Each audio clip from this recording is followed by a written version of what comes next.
Breaking news. The Trump administration continues to out-evil itself. For the first time in history, a U.S. president is refusing to fund food stamps during a government shutdown. Is America great yet? Hello, ladies, men, and non-binary friends. Welcome back. Yes, Donald Troll and his demonic imps in his administration have continued terrorizing the American people and making them even more stressed, poor, and miserable than we ever thought possible. Despite the rest of us struggling to find employment and or pay our bills on time in this dogshit job market and economy of his government has continued cashing checks during this shutdown, which has been going on for over a month. D-Troll and his demons haven't been secretive about their disdain for social programs, gleefully gutting anything that might even have a chance of improving American life. And the latest in a long line of neglect is food stamps. That's right. Food stamps. Literal food stamps. But I thought it was only communist countries that had breadlines. Well, the blue-blooded capitalist America is not far behind. Yes, our president and the GOP have refused to make any attempt to move funds for food stamps that are due to run out at the end of October, despite having literal funds to do so, including a contingency plan that has been mysteriously deleted from the USDA website, but we'll get into that later. So much of Trump's legislation thus far has had tangible consequences and has negatively impacted everyday Americans. But the ripple effects of this will be disastrous. How long is this sustainable? Wow. It's not. In Florida, Cheyenne Hayworth is rationing food to feed her family for as long as possible. I'm only down to 1 pack of chicken, and I don't even know what I'm going to do for the next month. About 2 months ago, I stopped eating dinner almost every night of the week so that my boyfriend and I could have enough food left over to have lunch the next day. This was before we were about to lose our food stamps. Mind you, we both work. I don't think that we really realize the damage that this is going to do, but the mothers especially who are going to go without meals so their children don't have to. I know that I will absolutely be one of those mothers. I'm so tired of seeing people say like, oh, well, maybe if you had a job, you could get your groceries, or, you know what I'm saying, you wouldn't have to depend on SNAP. I work full time. Thank you.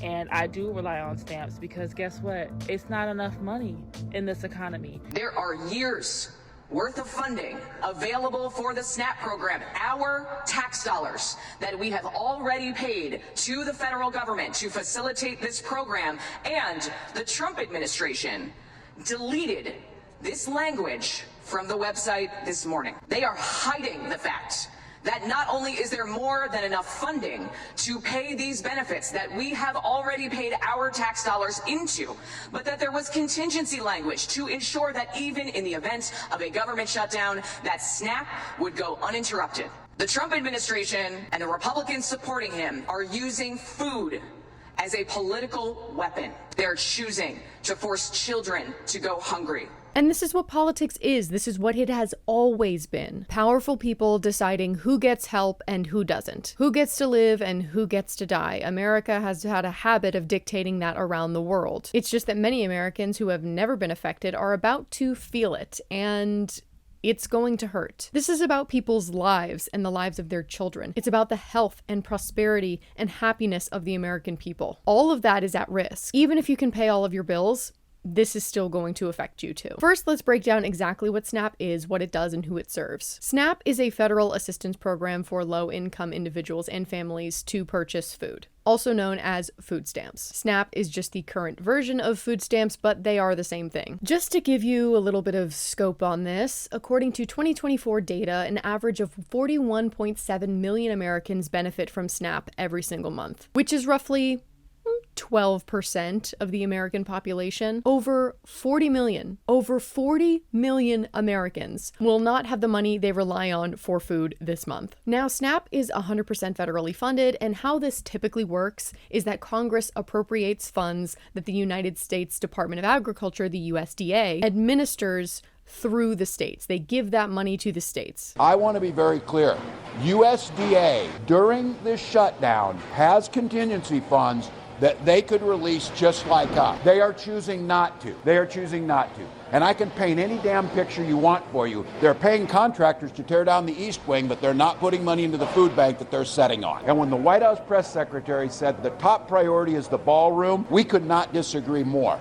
Our top priority is the well-being of the Minnesotans, especially around food security, home heating assistance, and the things that we know Minnesota does really well. So why exactly is this happening? Well, because our government is in the middle of a shutdown and Congress hasn't directly approved the funds for SNAP, the USDA has said that SNAP benefits will not be issued on November 1st without further action. And they are claiming they have the authority to do this, but there are parts of this that just simply do not add up. Firstly, the Trump administration has decided not to tap into the billions, yes, billions with a B, in the SNAP contingency fund to pay for benefits while the shutdown and funding gap persists. And if having contingency funds in the billions, may I remind you, isn't enough, there was literally a plan formed by the USDA for this exact scenario that mysteriously went missing from their website like a week or two ago. Thanks to the Wayback Machine, you can still have access to this plan. I have it linked below. It's 55 pages, detailing how the USDA would continue operations during a government shutdown and funding lapse, like we're experiencing right now, and specifically which agencies would continue during that funding lapse. SNAP is the first on that list. You cannot fucking make this up. As I said, this plan has been removed and abandoned, despite being published exactly 1 month ago at the time of me filming this, because the GOP are holding Americans' food money hostage so they can double your healthcare premiums. Fucking evil. Fucking evil. This is so motherfucking evil. This is supervillain, anime villain, Lex Luthor bullshit. And the other side of this that just doesn't add up is that Trump is already funding whatever the fuck he wants anyway. $200 million for Alligator Alcatraz that closed in 2 weeks. $240 million for Kristi Noem's private jets. $40 billion sent to fucking Argentina to bail them out. Even during the shutdown, Congress has continued being paid, as have plenty of high-level government workers and officials. We somehow always have money for war and weapons, but seemingly none for starving children in our own country. Fuck you, dude. I really hope this wakes people up to the blatant hypocrisy of the fiscally conservative party, the America First party. So why exactly are they refusing, other than them just being fucking evil? Well, the party that insists on not bringing politics into serious situations is doing just that. Senate Democrats have now voted 12 times to not fund the food stamp program.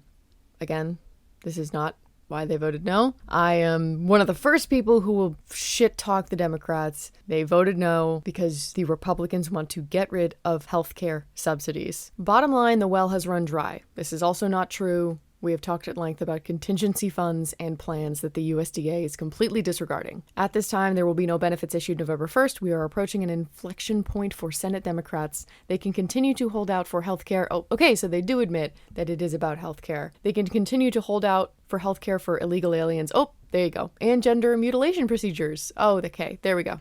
So just blatant right-wing propaganda, completely false, but, you know, that's never stopped Republicans before. It is crazy, though, because the USDA is supposed to be bipartisan. Like, why would the Food and Nutrition Service be, you know, on the side of one? Anyway, or reopen the government so mothers, babies, and the most vulnerable among us can receive critical nutrition assistance. So again, the funds are there, the money is there, the plan is there. The USDA is just blatantly ignoring the steps that they can and should take to administer SNAP benefits. The money is there. There's literally no reason for them to do this. They are withholding nutrition assistance to try and get the Democrats to fold. There's no reason for this. There's literally no reason for this other than to be fucking evil. I cannot overstate this enough. The money and the plan is there. The Republicans just want the American people to starve and to be poor. There is no need for this. But this is the only bargaining chip Republicans have to cut out healthcare subsidies from the budget. So they are willing to let people starve just to bankrupt them later on when they have a life-threatening injury or illness. God, fuck this fucking country. Now, prepare yourself. You're about to see some of the most obscene GOP deep-throating from Lib Jake Tapper here. The administration is choosing to starve American children with money that they already have appropriated. I'm not applauding I'm not applauding their by tactics. the White House. Well, this is a choice by the White House. This they is are also, choosing Congresswoman, to this cut is off also a food choice assistance. by Senate Democrats No, to not it is vote to not. open the government. Yes, it is. I understand why they're doing it. They're doing it because they want Medicaid funds restored. They're doing it because they want Obamacare premiums to be extended past the end of the year. I understand the reasoning. Sir, let me just be clear. The money for contingency plans is sitting there. That is why the states are suing. The White House is withholding funds from 2 to 3 children weeks worth to of SNAP funds. He can go himself for dismissively framing 2 to 3 weeks like it's nothing. Poor kids having food to eat isn't nothing. Republicans have control of both houses right now. They could easily use the nuclear option in the Senate to get this passed whenever they want. Marjorie Taylor Greene, who nobody is confusing as a liberal shill, is saying as much. We control the House. We control the Senate. We have the White House. I've been vocal saying, you can use the nuclear option in the Senate. But they won't. You know why?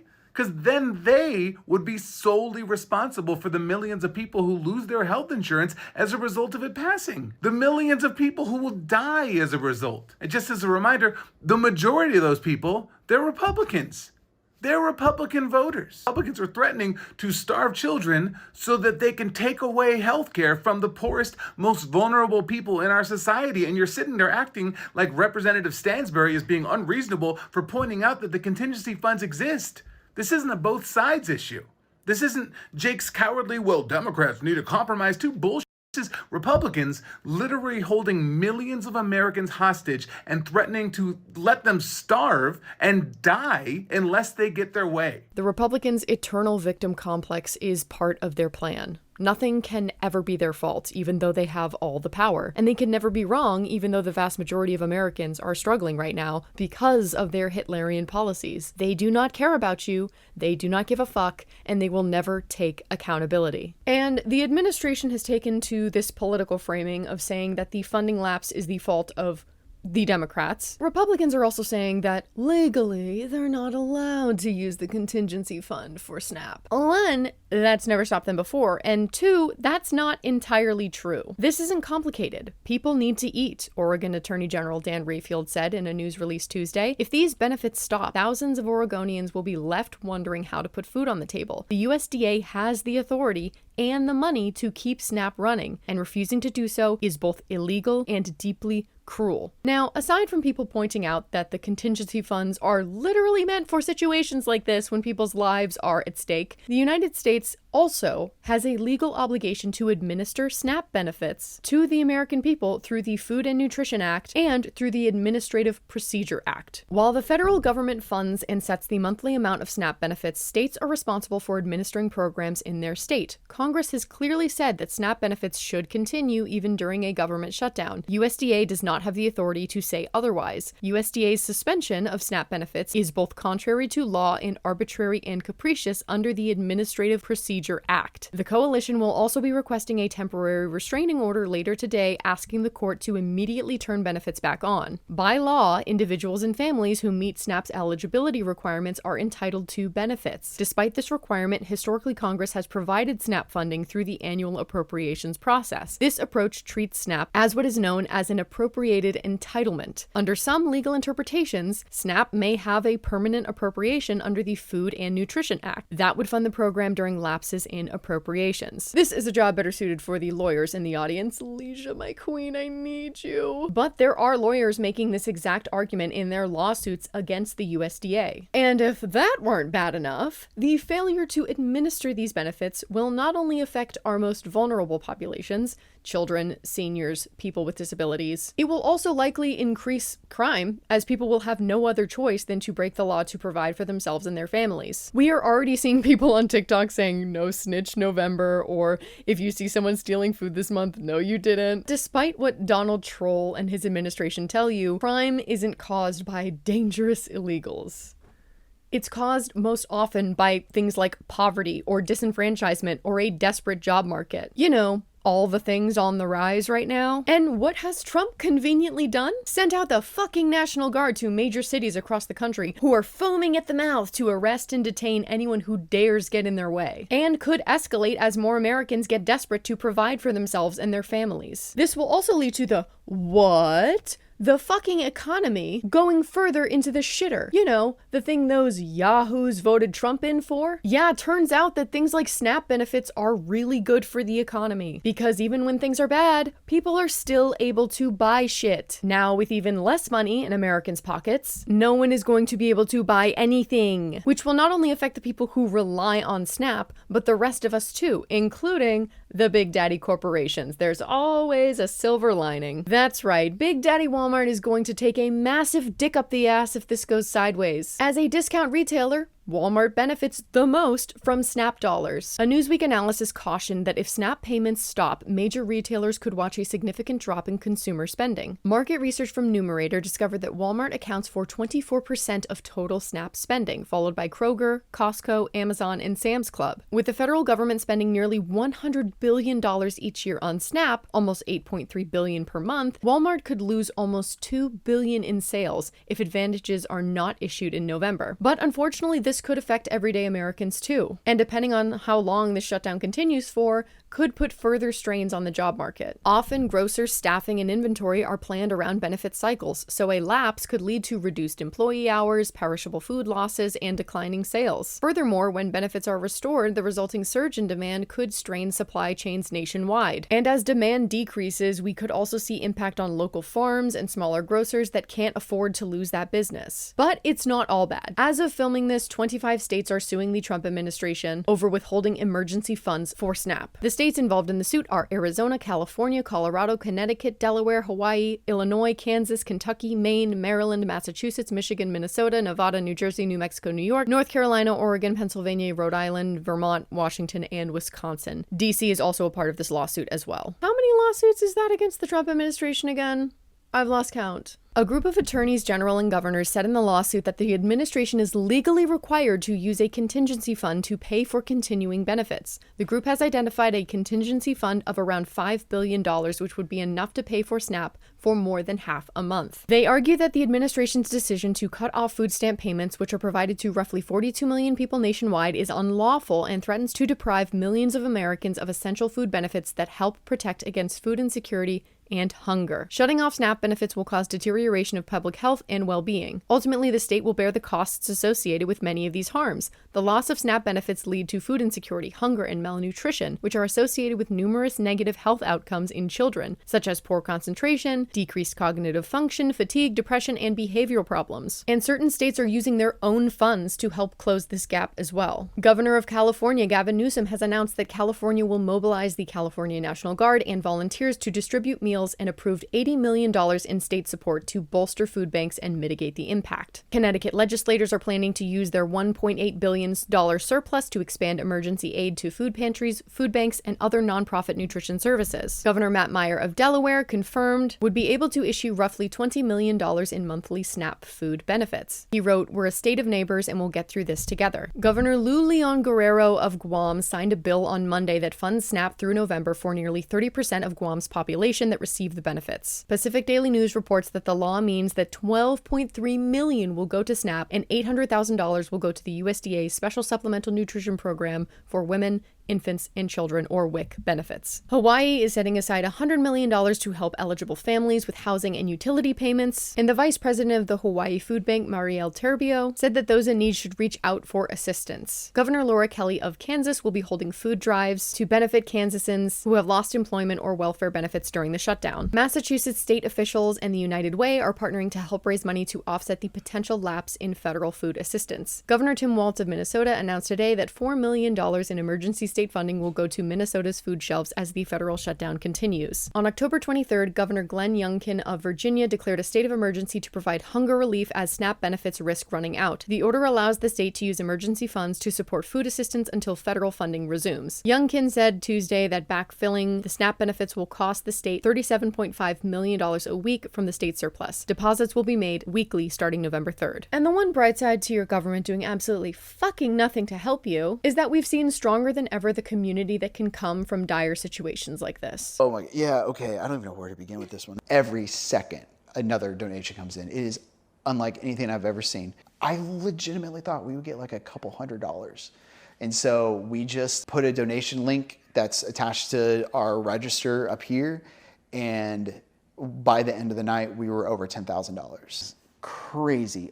We have brought in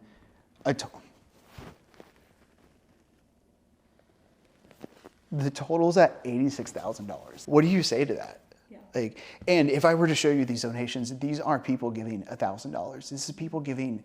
I saw one this morning for $1.17. That is someone who only has $1.17 to give. I'll wake up and there will be donations from West Africa, Australia. Like, this is a global movement of humanity feeding Portland people. Portland has been in the national news with a bad reputation for many years now. And this is just a small little piece of what Portland is actually like.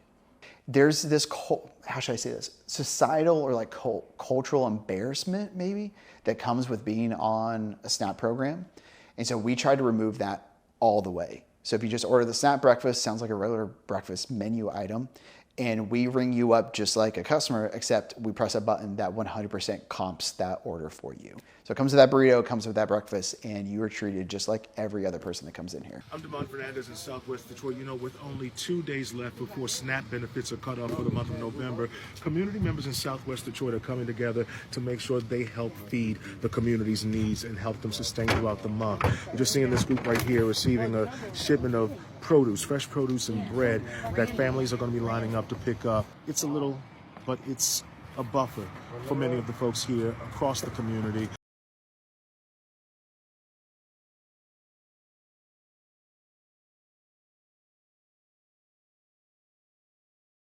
I'm gonna go to Trader Joe's and pick up gift cards that I can keep on me, that I can like give to people. If I come across people who are in need, if I know someone who's in need, so I can give them the gift cards so they can buy themselves groceries. I think I'm gonna take $500 today to do that. The divisions sown by the Conservative Party, the myth of dangerous illegals, the myth of transing your children, the myth of the welfare queen. This is all done to create rage and anger to separate us. They don't want us united. They don't want us building community. And we need to continue this work. Our government is not going to save us. We need to save each other. We have to build community. I talk about this in many of my videos, and it has become more important than ever. How long is this sustainable?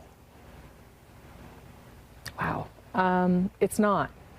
It won't be from the first day. For every meal that a food bank provides, the SNAP program provides 9. There's no way we can meet that gap. There's no way we can replace every single one of those meals. It is not sustainable for food banks to fill this gap. We were not built to do this.